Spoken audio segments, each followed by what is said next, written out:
Magandang araw sa ating lahat, sa aming guro at sa aming mga kamag-aral. Kami ay narito upang talakayin ang isang napapanahong isyu na patuloy na nakakaapekto sa ating lipunan, ang korupsyon. Ang korupsyon ay tumutukoy sa maling paggamit ng kapangyarihan o posisyon para sa pansariling kapakinabangan.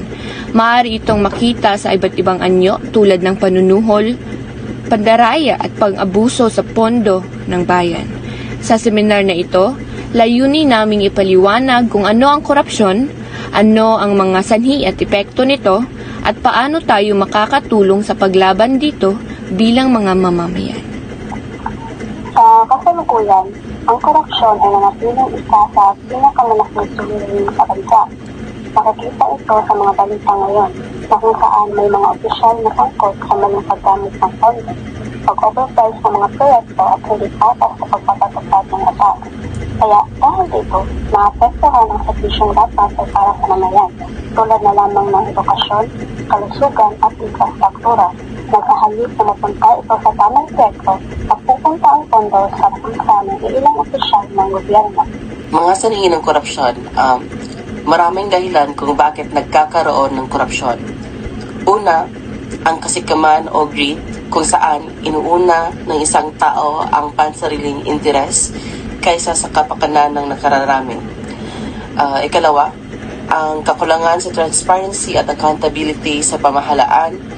Kapag walang malinaw na sistema ng pagsusuri, mas nagiging madali ang paggawa ng katiwalian.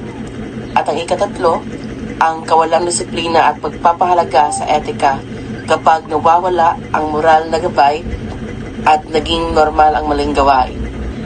Malaki rin ang epekto ng korupsyon sa ating lipunan. Una, lumalala ang kahirapan dahil ang pondong dapat para sa serbisyong publiko ay nawawala. Ikalawa, bumababa ang tiwala ng mamamayan sa pamahalaan. Kapag hindi na nagtitiwala ang tao, nawawala ang pagkakaisa ng bansa. Ikatlo, nahahadlagan ang pag-unlad ng ekonomiya dahil ang mga proyekto ay hindi natatapos ng maayos o kaya'y hindi napapakinabangan. Mga posibleng solusyon. Upang nagkaroon ng korupsyon, mahalaga ang pagkikiisa ng bawat isa. Una, dapat magkaroon ng transparency sa lahat ng transaksyon ng pamahalaan. Ikalawa, palakasin ang panagutan o accountability ng mga opisyal. Ikatlo, bilang mamamayan, dapat tayong maging mapanoy at aktibo. Huwag basta maniwala kundi alamin ang katotohanan at magsalita laban sa mali. At higit sa lahat, magsimula tayo sa sarili sa pagiging tapat at responsable sa ating mga gawain. Sa kabubuan, ang korupsyon ay isang seryosong suliranin na nangailangan ng agarang aksyon.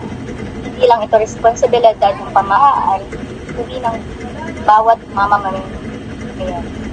Tayo ay magtutulungan at maninindigan para sa tama, posible nating mabawasan at kalaunan, tuluyang mapusa ang korupsyon sa ating lipunan. Maraming salamat po sa inyong pakikinig.